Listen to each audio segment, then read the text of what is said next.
Загранпаспорт алмаштырыш үчүн загранпаспорттун өзү керек. Аты жөнүн өзгөрткөн болсо, анда аты жөнүн өзгөртүү тууралуу күбөлүгү болуш керек.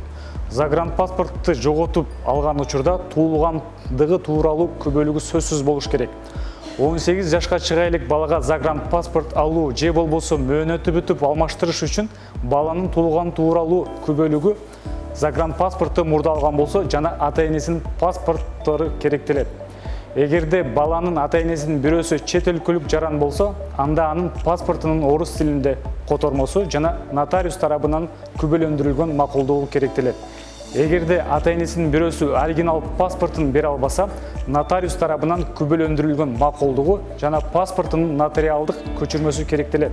Эскертүү: ID паспортка тапшырыш үчүн Кыргыз Республикасынын аймагында жарандын катталгандыгы тууралуу маалымат болуш керек жана бардык документтердин оригиналдары керек. Көчүрмө жарабайт. Толук маалыматты элчиликтин расмий сайтынан алсаңыздар болот.